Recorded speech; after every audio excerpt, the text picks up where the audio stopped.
So I want to start with Robert because he is the newest of the clan here. Robert, I want to welcome you first, and I thought what I would do is let you give a little bit on your background. What got you interested in Planet X, and then we'll get the other two guys in here with us. Well, Michael, thank you for inviting me onto your show. I want to say you have a wonderful show. I've been listening to you for a while. Yeah, I do chime in. You have such great guests. I just can't help myself to want to call in and ask all kinds of questions. And I know you've been having a lot of problems with the phone lines, and I know you're getting that taken care of. But we are the reason I do that. We are so close to having that taken care of. I have the new phone here. I have the device to hook the phone up to the system. Now all I've got to do is I've got to get out tomorrow and I've got to go buy a couple new wires that I need, and then we should be golden. But yeah, go ahead. That's wonderful, and let me say to you, you are the boss man, as little Manny says. That's terrific. I love it. Yeah, Manny's awesome. I mean, 2 years old. I mean, so how long has he been listening? He not longer than 2 years, right? So no. Oh, yeah, exactly. Right. I've been listening just a little longer, but I think Manny's got it on me, man, because he's a bright little kid. I mean, think about this: the parents are allowing the little child to listen to truth. Yeah. Michael, I got to also tell you, I got to tell you this, man. I love that commercial you run just before you come back on air. Your promotional aspect for your show. I mean, you're just laying it into these moronic libtards. I'm sorry, but that's what they are. They have been so brainwashed. They don't have any clue or conception, or they're part of the system. I don't know, Michael, but it's just beyond belief. The ignorance of these people is beyond me, man. I know. Really, really, really is. I know, and you know what? I am so thankful to God that I have lived to see the day when a real president stands up and just slaps the media around like the liars that they are. Wow. I mean, it's like I died one day. I got to pinch myself every now and then. It's amazing. I'm with you. I'm with you. I think it was today Trump called CNN the fake news once again. Well, no, he renamed them now.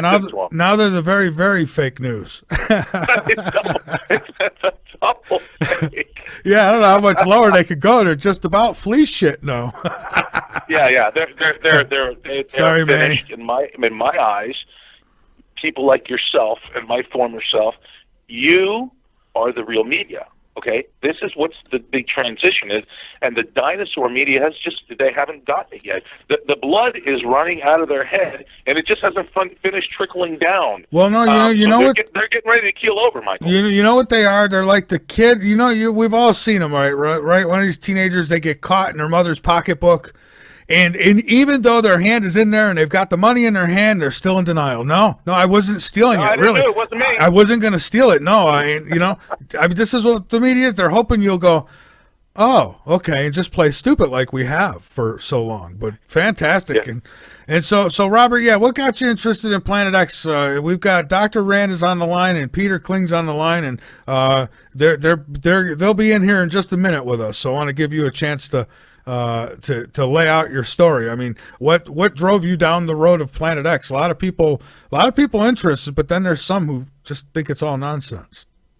And I understand that as well, Michael. And I being in the position you were about almost 4 years ago, being a talk show host, I know how it is to be in that position. But what really changed for me is during my show when I first started. It was late 2010, early 2011. I, like everybody else, was trying to figure out what was going on, looking into 9/11 and free energy sources, and I just basically threw myself all in. And I was a business owner, Michael, in 2006, with my partner, and I really wasn't paying attention to anything. I was just trying to build a business. I was in the restaurant equipment business, and I was doing really well. And things were flourishing. In 2008, everything fell apart, and that's when I really started doing investigating and what was going on. I wasn't aware of what was happening. And just to say this, that I always believed in extraterrestrials. Okay, and even since I was a kid, I was fascinated with any documentary on space. I mean, hell, I watched the Carl Sagan the 10 parts or 11 part series, The Cosmos. I must have watched that 10, 20 times as a kid, Michael. So I was completely fascinated with it. But when everything started turning around for me is when the economy started collapsing. I started investigating what was going on, what was happening. And it got to the point where I realized that 9/11 was a complete fraud. And I think that was probably a big awakening point for many, many people, Michael.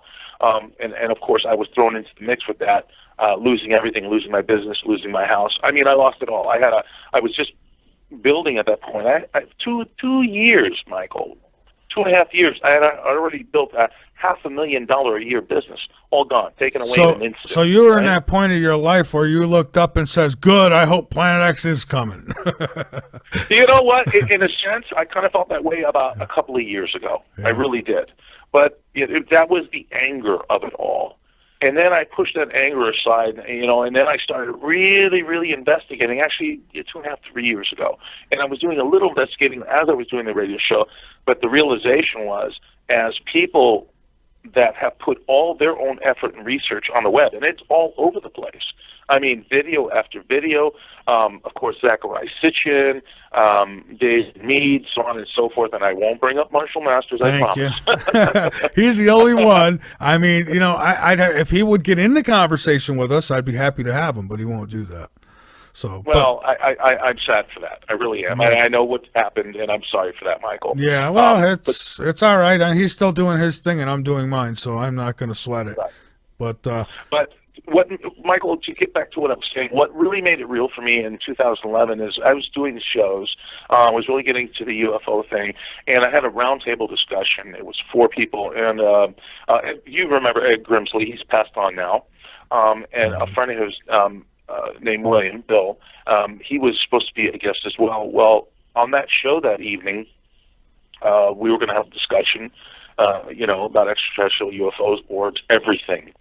And William was supposed to be calling in, and the show's live, and I kept trying to call him in, but every time I called him, it was just dead. There was no busy signal. There was nothing. It was just a dead line. So I was texting Ed. I said, Ed, is this a joke? Is he playing a game or something? I mean, I can't get him on the show.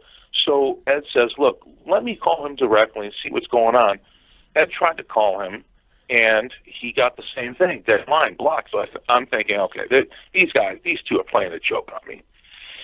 So come to find out that William had a fiancée at the time. Now they're married. But Bill's fiancée, Alma, was a channeler, okay? Mm-hmm. So what happens is she is told by our friends upstairs, she is told to call into the show, okay, and explain why, Bill is being blocked and can't come onto the show. So she calls in now. She's extremely psychic and an incredible channeler, okay? This is an absolute, and I'll be able to go into that a little further. She calls in, tells us, okay, Bill can't call in. He's being blocked because of dark forces, dark entities that do not want him to speak on the air. So now you got to understand my position where I was. This was all new to me. I was only 1 year into my broadcast, and I'm saying, yeah, okay, sure, fine, channelers being blocked. I didn't believe any of it, Michael. But I'm on the radio, and I'm thinking, let's let it move forward and see where it goes. So Bill isn't on the show the whole night. Finished the show. Then, finally, he's able to call me. He calls me. He says, look, this is what happened. I was blocked. I'm telling you, man, I was blocked. I didn't really know what to think. I thought it was I didn't know what to make of it, Michael. Okay? Yeah, I've been there.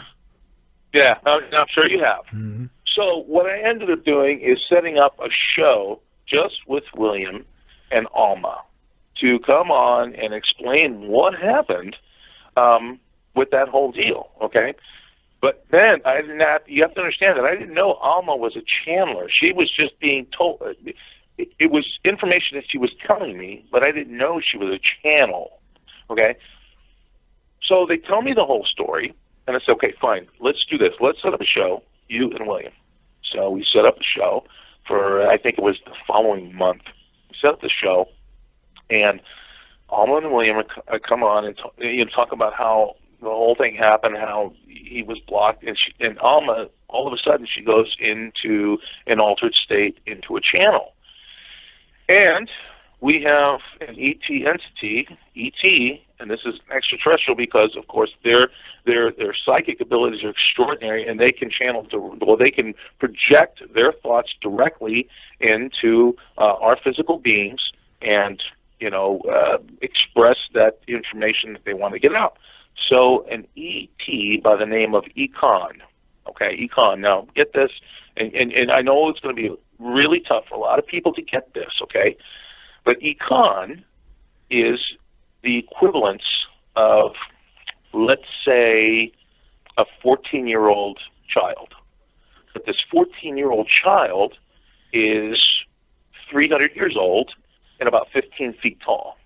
Okay? Oh, damn. So now I'm getting this information, and her voice had completely changed as this channel Econ comes through and starts explaining about what has happened, why things have happened, and here's the big thing. They had been waiting. Get this, Michael. This is the part that really blew me away, man. All right. They had been waiting for me to start a radio show long before I knew I was ever going to start a radio show. Now, that was shocking enough to me. And granted, I still didn't believe a damn word of it, okay? All right. Yeah. And in a minute, we're going to have to invite these guys on, or they're going to wind up leaving us. Well, invite them on. Invite them on. I just want to finish the rest of the rest of this, so you know where I'm coming from. Okay. Invite Jason and Peter on. They're here. They can speak whenever. So, hey, Peter. The lines are open. Yes. Hello, Dr. I'm Rand. listening. Robert, it's a pleasure to meet you. I'm just listening to what you're saying here, and it's most fascinating. And I think of my own situation, and which happened at the age of 18, like you were. When we got to the cosmos, that was fantastic. But what got me started down this interesting path was Eric von Däniken back in the 70s. And sure. This was a situation where I was already seeing future events now for several years, and then Eric came out with his book on the Chariots of Fire. Yeah. Yeah, Chariots of the Gods. I'm sorry, not Chariots of Fire. That's a running movie. Right. But which is absolutely wild, because that's how my whole UFO experience started. Which a gold chariot landed in my backyard, right, with somebody at the helm controlling it, and this. We're not here to talk about my experience anyway, but it's interesting. There's this constant theme through people that are waking up, and once we start to comprehend it and understand where this is going, it's a lot easier to get a handle on. There's so many people. There's so many people that can channel so much information, but you got to be careful where that information is coming from. Yeah. Well, and I agree with you, Peter. And this is why I was alluding to, because I thought it was a bunch of nonsense. Okay, even as Econ was coming through. Now, in the process of that information coming through, she had told me on air, that we had multiple life experiences together. Okay, this is still going on. This is the first show telling me we have multiple life experiences going on, and I was blown away at this point. I still didn't believe it, but I was blown away. And we're going towards the end of the show now. We go through the whole spiel of everything and who they are and where they're coming from. And this is the weird thing, Peter. As I'm talking, I start to get this funny feeling in my stomach. All you guys know what it's like to feel in love, to fall in love for the first time. I know what it's like to get your heart broke, too. Yes. That's exactly right. That's exactly right, Michael. Well, you get those butterflies in your stomach when you meet that special person in your life, and all of a sudden this started happening to me as I'm talking to her through Alma, and I become really flush, and I don't know what the hell is going on. Ooh. And all of a sudden I say, look, I'm glowing. I feel all this love, and I said to her, I said, look, when all these events take place and all the changes happen, I said to her, and it is a her, by the way. It's a her. And I said to her, I said, I've heard that story before. right. And I said to her, and somebody called me looking for help, seriously, because what he thought was a her wasn't a her. yeah, no, it was that's a shapeshifter. Good point, Peter. But no, it's definitely a her. They definitely have, a separation of species in this class that I'm talking about. But what all these feelings were emerging, and I said, like the last 5 minutes of the show, I said, you know what? I can't wait till all this stuff happens. So when you guys come down, and I can, put my arms around you, give you a great big hug, and tell you how much I love you. And she says, well, you will. And I said, really? She says, yes, it's going to happen. And then she says, my brother, my love, she says, have you ever seen our ships? Well, I said, I've seen lots of them on videos, on YouTube and on the internet, but I said, I've never personally seen one. She says, would you like to? I said, I would absolutely love to. She says, okay, you will. So the show ends, right? And I'm just kind of boggled in the mind. I walk out of my studio, walk in the house, and, I'm with my parents. They're elderly, so I'm taking care of both of them. And my mother always listens to my show. God bless her. What a devoted, what a devoted listener. And I said, Mom, what did you think about all this? She goes, you know what? That was amazing. She goes, I'm not sure what to think, but it was amazing. And now this is in December. And it was really cold that year. It was probably in the, mid-20s, and that's pretty cold for Phoenix. So when the air's real cold, you can't really smell any fragrances. Right now, I just walked out of the studio, went to the house, smelled nothing, turned around, and I said, I just need to step outside and get a fresh fresh air, excuse me. And it was like 2 seconds. I opened the door, and as soon as I walk out, I was hit with a wall of the most powerful fragrance you could ever imagine. It was like a mixture of roses and sugar that was so powerful it almost knocked me on my butt. And my eyes got, as big as bowling balls. And I was like, what the heck is this? And I start walking around in this. And I'm going, oh my God, this is incredible. Well, I opened the door and I said, Ma, you got to come out here. You got to smell this. She goes, what? What's going on? I said, just come out here. And she walks out, and she's like, oh, my Lord, what the hell is this? So we're both walking around with our jaw on the floor with this incredible fragrance, at about midnight. And I'm walking around in a circle trying to figure out what the hell this is. And as I turn around, I look over the roof line of the house, and there is this craft. And, Michael, I'm telling you, it was incredible. It was long, thin, rectangular craft. Now, it's dark, so I can't see the whole thing, but all I can see is the light. So here's this rectangular, thin light with this, the only way I can describe it is a sine wave going through the center of this white light, but it's a rainbow sine wave flowing through the center of this craft. And I was floored. A craft with a rainbow? You might have been a craft of the rainbow. I was going to say it could explain all the probing. I definitely had no probing. That was incredible, man. I was just shocked, man. I was blown away. I didn't know what to say. My jaw was on the floor, and immediately I called Alma and I told her, and I said, "Hey, look, this is what happened." And she's like, "Oh gosh." She says, when I do channelings and you have a contact, usually they don't appear to that person for about a month or two. She said, they appear to you tonight. I said, this is very, very important. And so all of a sudden I'm thrown into this, volcano of information and ideas and ET experience. I was just totally blown away. And then they said, okay, look, Alma Williams said, look, I talked to them. You need to explain all this on the next show. And I go, okay, fine. I'll explain it to them. And Alma went into a channel again the next time this happened, and I went through the whole explanation. I went through detail for detail, and of course it's a little vague, foggy now because it's been a long time, but the bottom line was, after I went through the whole spiel, she's Econ channel, through Alma says, well, that was a fabulous and very explicit explanation that you gave, but why did you tell them that you were on board our craft? And then I really lost it. I said, well, what do you mean I was aboard in your craft? Uh-oh. I never left the ground. I was here the whole time. She says, no, no, no, no, no. She says, you were on board our craft for 1 minute of your time. We took you and your mother both when you were outside on our craft to meet us.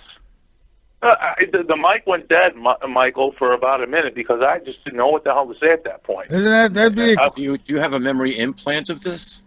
Do you have any I do memory not. whatsoever? Michael, excuse me, Peter, I do not. I do not have a memory of this. And here's the thing.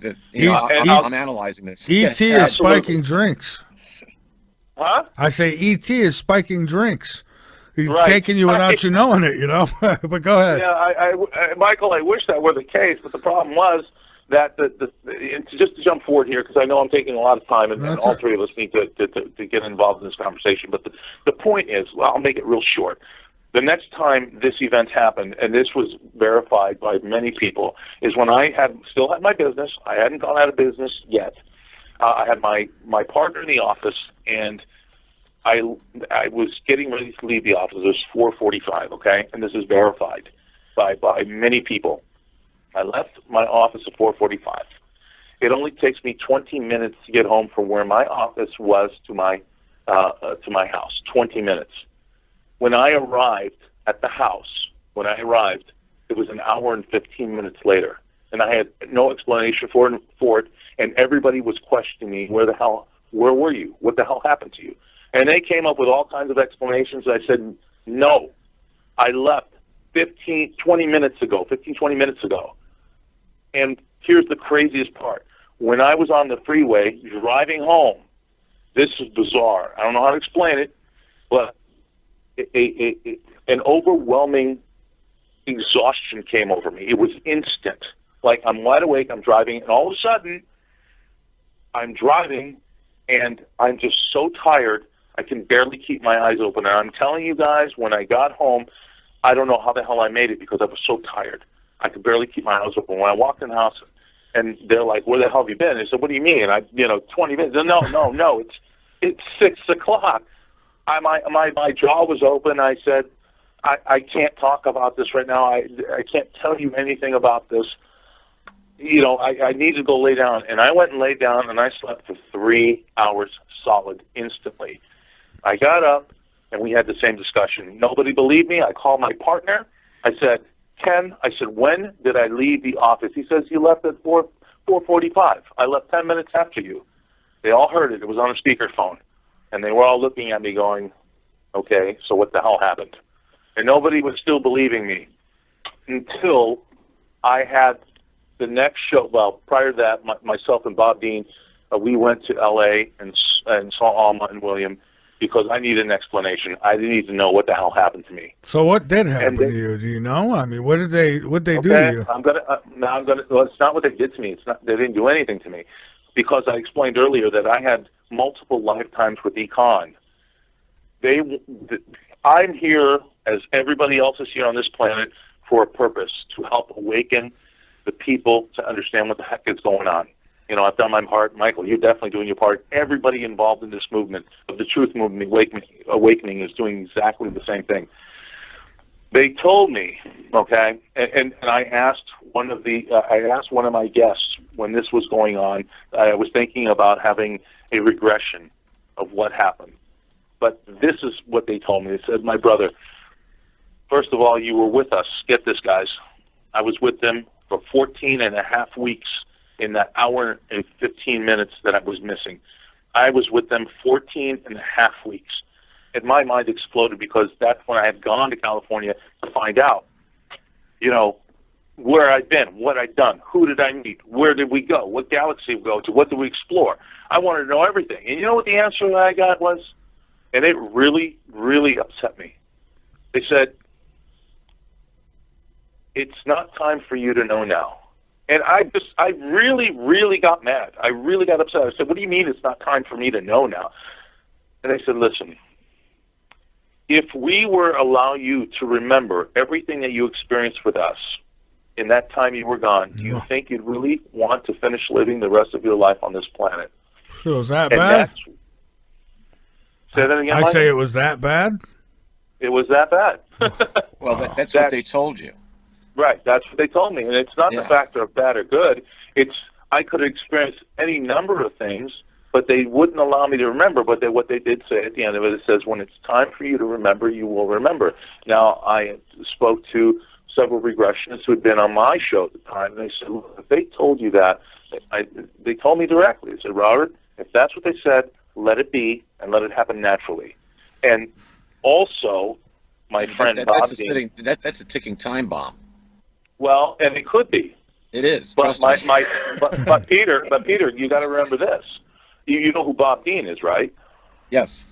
Okay. Well, Bob Dean went through that exact type of regression through his contacts, and you know what happened to him? He went into a massive depression for 5 years. He didn't want to speak to anybody. He didn't want to deal with anybody after they lifted the little teapot lid off his head. Oh yeah, I can understand that. He remembered so many things from past lives, and with the contacts that he had, it put him in a deep depression. And he told me directly, he says, Robert, be careful, because I went through this. And he says, this could spin you in a deep depression. And I thought about it. I mean, guys, I thought about this for 6 months. And I said, okay, fine. I'll just let it come when it comes. But here's the part of Planet X that I wanted to bring into this. They spoke about this on my show. They said that they showed me 3 screens when I was there, okay? 3 different screens. I'm listening. Here's us now. This is our Earth now. This is what it may be, and this is what it may be. In other words, they're saying we are the ones who make the choice of where things are going to go. In other words, history is written as we move forward in time and how things change. Now, I haven't seen a lot of things to tell me that, we've averted this situation. I think we are going to go through a very, tumultuous time. I think we are going to face some very devastating times. I think, and what, let me put it this way. Let me interrupt you for a second here, because this is a lot of what I've been talking about over the past year, and it's one of the major reasons for the name change on Letters to Earth, and it's totally congruent. The message hasn't changed, but it's Letters to Earth, the future is yours. And it's because of exactly what you're saying here as to what our future is. You see, it all comes down to how we choose. So there's 2 different timelines. One of them is what we identified as the catastrophic timeline. This is when I was doing a considerable amount of work with Alfred Leonard Weber 5-6 years ago. The other one is the positive timeline, and there's a divergence. But it's us that choose which path we go down. This is when we go back in the scriptures, what Jesus said, broad and spacious is the road to destruction, but narrow is the gate, is the path to everlasting life. So, and he says, many searching for it will not find it. And that is, it's that there is a duality in the future, but the duality lies within us.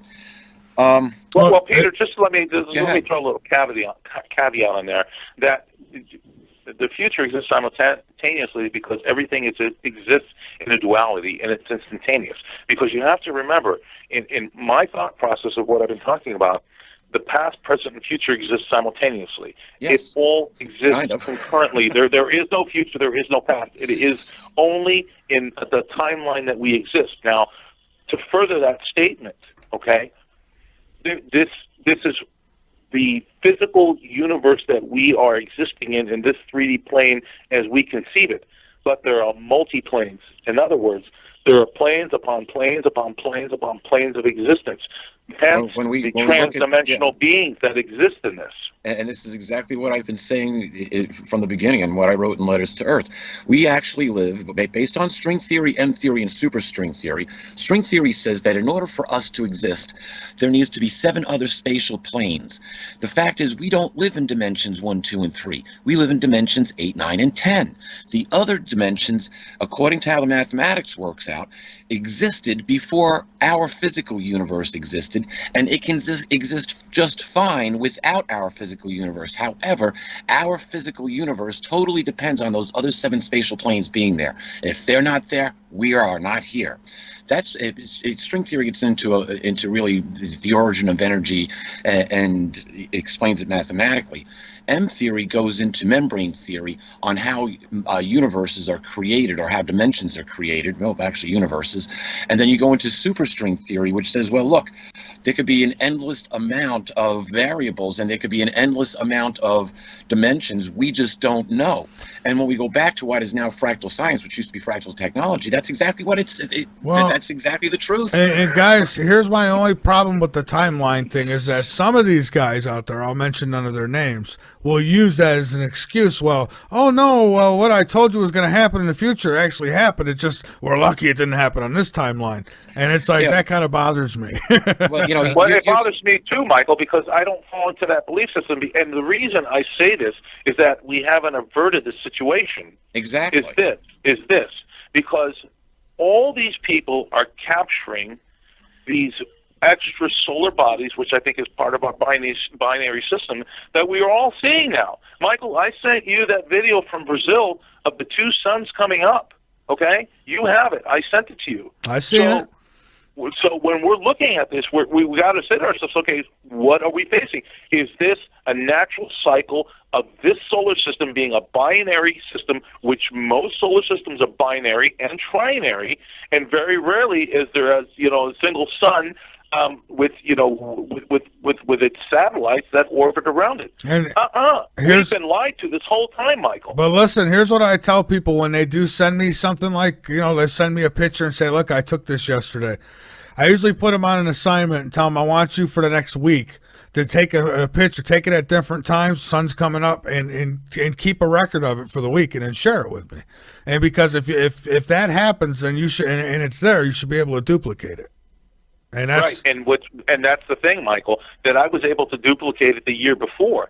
I just never sent it to anybody because I was basically following this cam off somebody else's work. Say, hey, you might want to go to this cam, guys, and look at this and this was in 2014, which we saw the second sun rise. And people are trying to say, well, it's a camera anomaly or it's it's a flare. No. There was no flare because flares would come up at the same time all the time when the sun comes up. You would see it instantly. Why does this object only come up between late March, early April, and then September, and then get larger the following year? So I watched it from 2014 to 2015 to 2016, and that's what I sent you, 2016, Michael. And now I'm looking at 2017, and I think, like I had said to you the last time the three of us spoke, Peter and Jason, I said, I think this may be the year, and I had also mentioned the fact that my friend Bob Dean, who's deep inside of the Good Old Boys Network, said, and he was doing that interview here at my house when he said that. He said, September, bank on it, 2017, it's coming. And sure enough, where are we? Look at the earth changes. Look at the devastation. I mean, I can name event after event after event that's been taking place, whether it's from the sea with all the sea life washing ashore because their magnetic their magnetic fields have been altered, are washing up ashores all over the place, dead fish everywhere, birds falling out of the skies. And what about all the animal attacks that have been taking place? I mean, this is getting crazy. Explain how the Schumann resonance goes from 7.83 hertz into the beta range of 13 to 35, which is when our brains are vibrating between 13 and 35 hertz. That's beta state. That's where fight and flight is. And Thank so you, Peter. Yeah, well, we've talked about. Well, I've been talking about this for quite some time, but the Schumann resonance now vibrating between 13 and 35 hertz is something that's just recently come about. It's off the charts, Peter. It's off the charts. It's never been experienced. When it's been as high as 65 hertz, I saw in one of the readouts. This was several months ago, and I proposed at that time that may have been caused by CERN, because they were doing work at the Hadron Collider, and that's a whole nother situation in itself. Boy, there's a show right there, in Revelation chapter 9. But regardless, from what I understand on Planet X, and I will get back to this dual timeline that we're on because that's exactly it. It's us who decide what our future is going to be. And Robert, all of this information is what we need to take into consideration. Yeah, Michael. I was just wanting to quick go, Robert, I don't know if you're able to do it right now, but any chance you could send that to me again, because I'm going and looking and now it's not in the file I put it in. Because I want to look at it again. It's been a little while. I want to take a look at it so I could comment more on it. But if you could send it. I got my email open, but go ahead, Peter. Michael, I'll send it to you right now. Oh, thank you. Okay. Now, no problem. Let me just continue on the Schumann resonance thing. Now, or on Planet X, actually, we know that now the Earth is vibrating in the beta state. That's why everybody's most people's sleep patterns seem to be disturbed one way or the other. But from what I understand, and I don't know how anybody knows exactly where it is, but from what I understand, it's supposed to be like passing over the top of us and going underneath us, or vice versa. But it's in an elliptical orbit. It's not actually going around with the patterns. It's coming over the top and going out the bottom, that? Something like that. Planet X? Planet X, yeah. No, I understand that. I've heard all kinds of things just like you guys, but, I was told that it's actually going to be well outside of us, but it's going to have enough pull on everything around us that's how it's going to you see, Michael, that's exactly right. As it comes back around, is when I'm going to be more concerned about. It's on right, an inbound trajectory now. Peter, it's going to cause a 25 to 26 degree shift. But here's the thing. I would worry more about the crap that comes with it, but go ahead. I'm banking on that. That's exactly. I figured it's going to become subtropical. Yeah, go ahead. Right.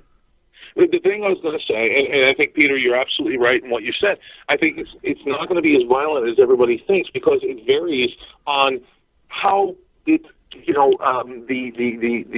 the closest planet, which we all are saying is Nibiru Planet X, will come close enough to create that magnetic pull to actually flip us at 180 degrees. And my personal belief is it's never actually really done that. What it has done throughout the eons of time that it's been here, and it's created that, has always left life on the planet. So it's never been that drastic. What I think it usually does is probably create a shift of 25 to 26 to maybe 30, 35 degrees shift. And that's bad enough. I mean, think about this. Every coastal city that exists will be washed away. But there's proof of that. We've already had the discoveries. It's been shown. The proof exists. Hey, Dr. Rand, are you there? I'm here, buddy. I'm just interesting. I'm listening very interestingly. Okay, I was just going to say, I don't know. You've been so quiet there. I'm sorry. It's not that I didn't forget about you. Hello, Dr. Rand. Oh, no. I'm just enjoying these different perspectives. Well, great. Well, you see, we see all of this going on right now, and so this is where we are gaining accurate knowledge, because what we're talking about here, I mean, we're talking about aliens, Planet X, the future of planet Earth. It could be extremely terrifying if you don't know what goes on beyond that. People are thinking, "Oh, this is the end of Earth." No. No, never is. Exactly what you said. But the biggest problem that we face, and the experts will agree with this. As a matter of fact, Matthew Stein, great person. I've interviewed him a couple of times, not too long ago. Wrote the book When Technology Fails. Matthew Stein is a graduate of Massachusetts Institute of Technology. He's got a degree in engineering, and he wrote a book on when this technology is going to fail. I just had him on the other night.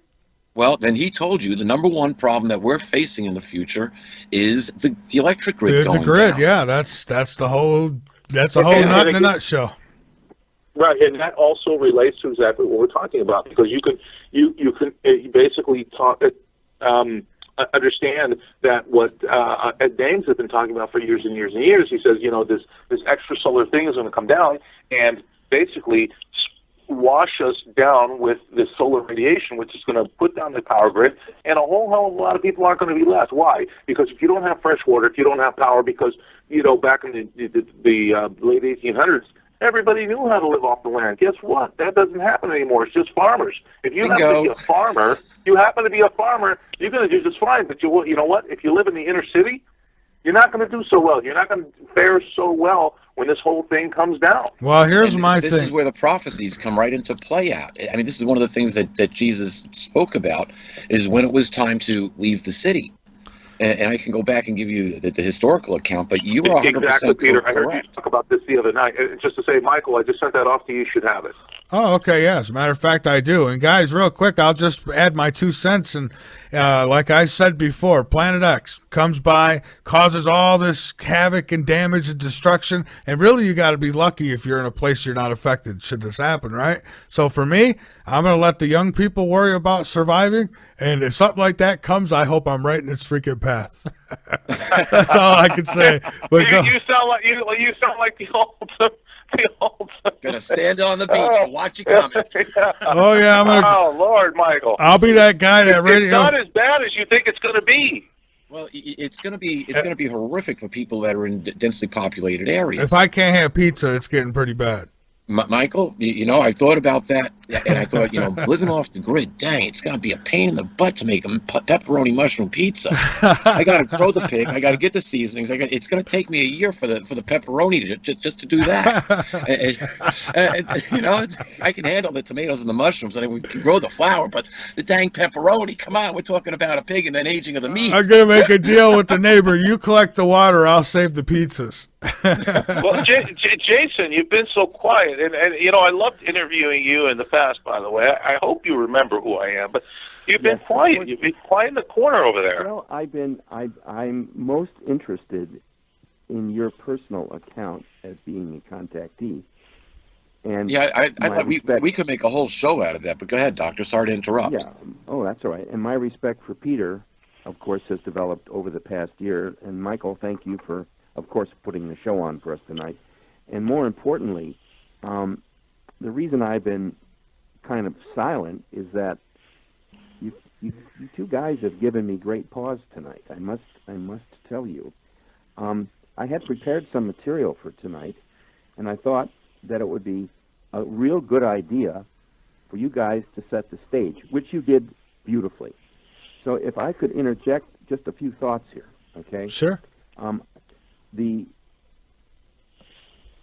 first point that you guys brought up, which of course touches me deeply because I've been a contactee since I was a very, very small child, and then of course having that experience on board the craft at age 11 for almost 4 hours, which by the way I'm writing in my memoir. There was a very prominent author in the 70s. His name was Gordon Creighton, and he wrote a book called The Humanoids. And it was one of the books that I kind of, ground my teeth on. And I want to read, if it's okay, I want to read an excerpt from his book, which deals with the subject that we're talking about, which is the contactee phenomena. I'm going to be quoting. For some years past, it has been increasingly obvious that the very kernel of our problem is the so-called, quote, contactee report, unquote. It's so incredible, so baffling, that the instinctive reaction of some folks first hearing about it has been to fight shy of it altogether. But we cannot ignore it because it is virtually all the material we have to work with. It is the contactee story, and not the flying saucer story or the UFO report, that we must first endeavor to understand.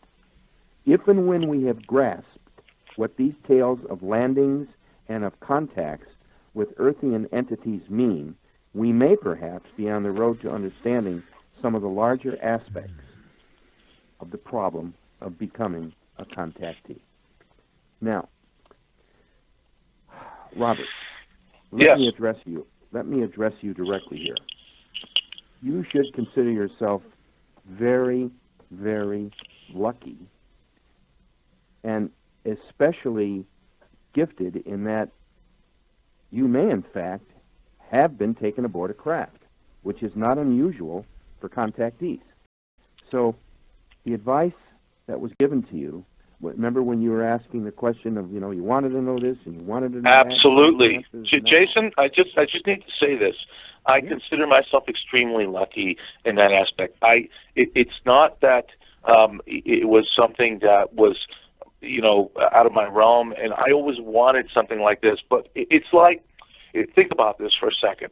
It's like you're nominated for a Grammy Award, okay? And you guys take this with a grain of salt, okay? You're nominated for a Grammy Award and find out that it's taken away from you because, well, we only put you up there because we couldn't find an artist who was slightly better than you, so we just threw you in there, kind of thing. You are given the golden key to, Willy Wonka's chocolate factory, only to find out that all its secrets will never be revealed to you. That's what it kind of felt like, okay, at that very moment. But don't misconstrue what I said. I feel myself very special and lucky to have experienced that. Now, if I might interject here just for a second, because, Doctor, I know that we've talked about your alien contact from early on and the different craft that were involved in what you've seen in your experience. And Robert, you've mentioned, extraterrestrial craft or interdimensionals in yours as well.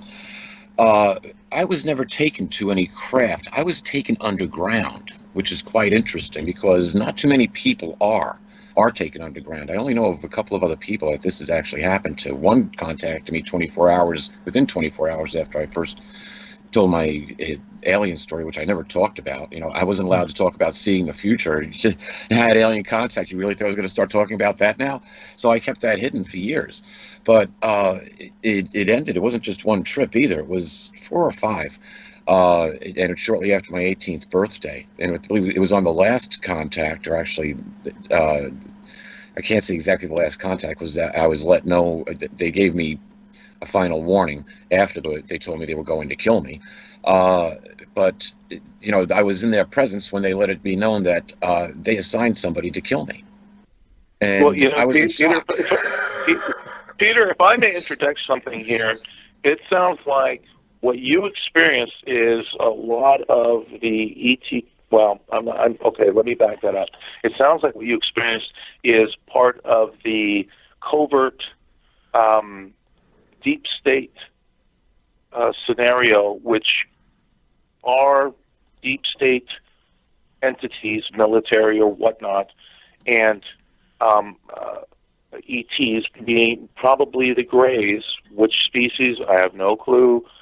Peter, but they have been worked, and this is information that's been put out forward by a lot of people, that you were manipulated and mind controlled in some kind of way. Now, I'm not saying that actually happened to you, Peter, but that's the kind of scenario that I'm kind of hearing from you. My thought was that the one thing that made total sense was when Karen Udis brought up Homo capensis. I thought, oh my goodness, the cheese has slid off this woman's cracker. But then I started to research Homo capensis and who they were supposed to be, and I'm like, wait a minute. The people who I made contact with were very human-looking people, and everybody had to wear monk's robe, well, what appeared kind of like what would look like a monk's robe, and everybody had their hoods up, so you couldn't see the extent of their heads. And Homo capensis is supposed to be subterranean, so I don't know. All I can tell you is that they're also supposed to be ruling those who rule the planet.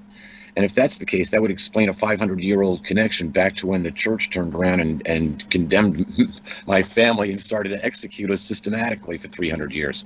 So there's a long connection here. Let me ask all three of you. I want to hear from Jason and Michael and yourself, Peter.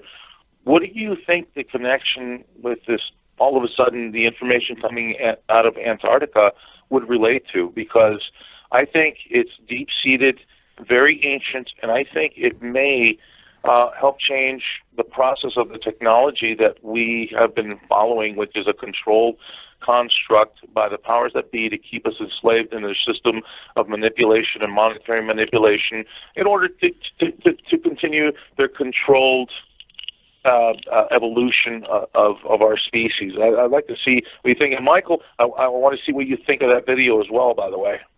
Can I address this first, if you don't mind, because this may have a direct connection back to Nelson Mandela's third death of December 5th, 2013. The Mandela effect, huh?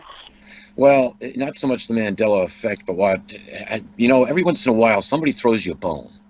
And it's like a piece of information which makes so much sense, but you can't verify it. You can't find the end result of it. And I got this guy came on joined me on Facebook, and he was sending me link after link after link after link, and it was like, my goodness, what's he do? Spend all day sending me links? And seriously. And you know, he all of a sudden he made a comment on something about Nelson Mandela's funeral, and so wait a minute, okay, I got to look at this closer. And he made the comment, you know, so I engaged him in it. And he wrote me back, and he said, "Well, yeah, you did know that there was a black cube tent set up behind behind the arena where they were holding the funeral at, and it's alleged that the entity Marduk was there signing treaties with all of the world's representatives that went to Mandela's funeral." The only, even the Vatican, he said, signed the treaty. The only country that did not sign the treaty, it was Israel. Israel would not sign the treaty with Marduk, interestingly enough. Who's Marduk? Marduk is the chief of the Babylonian gods. He is the Babylonian name for the Sumerian god Anu. Anu is the god of the flat-domed earth. Right. And I was trying to bring your video up. That's what I've been trying to do, like the last 10 minutes, I think. Oh, no. I've seen the video. I've been watching, Michael. I've been watching. Yeah, I'm trying to get it on screen here for everyone else to see, though. And for some reason, the stupid thing on my end isn't working. So I just sent a message to Ira, so maybe we'll be able to show it to everyone. So that's what I've been doing, everyone. Not having conversations with people while they're talking. I'm listening. But let me jump in here. Well, Doctor, if I might interject before, and I'll give you the floor in just a second. What happened and we just look at what's going on during the Mandela ritual funeral. You have to remember that there was a crazy man that was translating in a language that no person knowing sign language on the face of the planet understood, and he was standing next to every dignitary down there, including Obama. And he claimed that he was watching angels flying around in the arena as he was translating. Now, it's just a short hop from South Africa down to Antarctica, and we've got a lot of dignitaries that have gone to Antarctica. And if we look at the monuments that are around the world, both in Mesoamerica and in Africa, but primarily Egypt, where we've got the Great Pyramids, it would be ludicrous to believe that there wasn't more of the same under the ice in Antarctica. So if you look at the movie, what is it, AVP, Alien versus Predator? Where they I watched that many times, Peter. Yeah. all right, guys, listen, I don't have bios for everybody. So I want to start with Robert because he is the newest of the clan here. Robert, I want to welcome you first. And I thought what I would do is let you give a little bit on your background. What got you interested in Planet X? And then we'll get the other two guys in here with us. Well, Michael, thank you for inviting me onto your show. I want to say you have a wonderful show. I've been listening to you for a while. Yeah, I do chime in. You have such great guests. I just can't help myself to want to call in and ask all kinds of questions. And I know you've been having a lot of problems with the phone lines, and I know you're getting that taken care of. But the reason I do that, we are so close to having that taken care of. I have the new phone here. I have the device to hook the phone up to the system. Now all I've got to do is I've got to get out tomorrow and I've got to go buy a couple new wires that I need, and then we should be golden. But yeah, go ahead. That's wonderful. And let me say to you, you are the boss man, as little Manny says. I think that's terrific. I love it. Yeah, Manny's awesome. I mean, 2 years old. I mean, so how long has he been listening? He not longer than 2 years, right? So no. Oh, yeah, exactly, right. I've been listening just a little longer, but I think Manny's got it on me, man, because he's a bright little kid. I mean, think about this: the parents are allowing the little child to listen to truth. Yeah. Michael, I gotta also tell you, I gotta tell you this, man. I love that commercial you run just before you come back on air. Your promotional aspect for your show. I mean, you're just laying it into these moronic libtards. I'm sorry, but that's what they are. They have been so brainwashed they don't have any clue or conception or they're part of the system. I don't know, Michael, but it's just beyond belief. The ignorance of these people is beyond me, man. I know. Really, really, really is. I know, and you know what? I am so thankful to God that I have lived to see the day when a real president stands up and just slaps the media around like the liars that they are. Wow. I mean, it's like I died and went, I got to pinch myself every now and then. It's amazing. I'm with you. I'm Oh. with you. I think it was today Trump called CNN the fake news once No, again. well, no, he That's renamed them now. ripped into 'em. Now they're the very, very fake news. It's a double fake. Yeah, I don't know how much lower they could go. They're just about flea shit, no. Yeah. They're Sorry, Manny. finished in my eyes. People like yourself and my former self, you are the real media. Okay, this is what's the big transition is, and the dinosaur media they haven't gotten it yet. The blood is running out of their head, and it just hasn't finished trickling down. Well, no, you know what? They're getting ready to keel over, Michael. You know what they are? They're like the kid. We've all seen them, right? One of these teenagers, they get caught in their mother's pocketbook, and even though their hand is in there and they've got the money in their hand, they're still in denial. No, I wasn't stealing No, it. I didn't Really, do it. It wasn't me. I wasn't going to steal it. No, I mean, this is what the media is. They're hoping you'll go, oh, okay, and just play stupid like we have for so long. But fantastic, Yeah. and so Robert, yeah, what got you interested in Planet X? We've got Dr. Rand is on the line and Peter Kling's on the line, and they'll be in here in just a minute with us. So I want to give you a chance to lay out your story. I mean, what drove you down the road of Planet X? A lot of people interested, but then there's some who just think it's all nonsense. And I understand that as well, Michael. And I being in the position you were about almost 4 years ago, being a talk show host, I know how it is to be in that position. But what really changed for me is during my show when I first started. It was late 2010, early 2011. I, like everybody else, was trying to figure out what was going on, looking into 9/11 and free energy sources, and I just basically threw myself all in.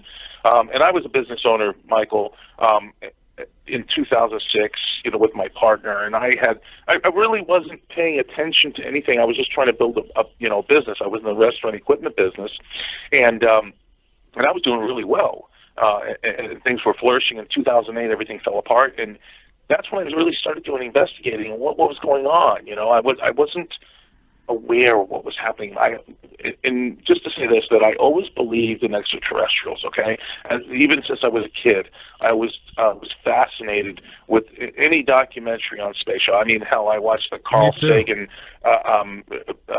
The 10 parts or 11-part series, The Cosmos. I must have watched that 10, 20 times as a kid, Michael. So I was completely fascinated with it. But when everything started turning around for me is when the economy started collapsing, I started investigating what was going on, what was happening.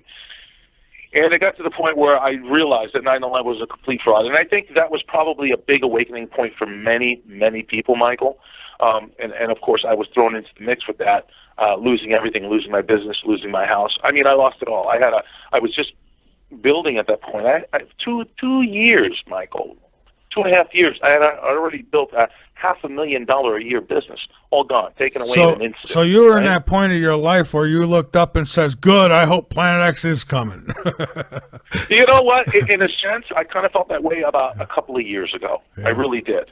But that was the anger of it all. And then I pushed that anger aside, and then I started really, really investigating, actually 2.5, 3 years ago. And I was doing a little investigating as I was doing the radio show, but the realization was, as people that have put all their own effort and research on the web, and it's all over the place. I mean, video after video, of course, Zachariah Sitchin, Dave Mead, so on and so forth, and I won't bring up Marshall Masters, I promise. Thank you. He's the only one. I mean, I'd if he would get in the conversation with us, I'd be happy to have him, but he won't do that. So, well, I'm sad for that. I really am. I know what's happened, and I'm sorry for that, Michael. Yeah, well, it's all right. He's still doing his thing, and I'm doing mine, so I'm not going to sweat it. Right. But what, Michael, to get back to what I'm saying, what really made it real for me in 2011 is I was doing the shows. I was really getting to the UFO thing, and I had a roundtable discussion. It was 4 people, and you remember Ed Grimsley. He's passed on now, and a friend of his named William, Bill, he was supposed to be a guest as well. Well, on that show that evening, we were going to have a discussion, about extraterrestrial UFOs, orbs, everything. And William was supposed to be calling in, and the show's live, and I kept trying to call him in. But every time I called him, it was just dead. There was no busy signal. There was nothing. It was just a dead line. So I was texting Ed. I said, Ed, is this a joke? Is he playing a game or something? I mean, I can't get him on the show. So Ed says, look, let me call him directly and see what's going on. Ed tried to call him, and he got the same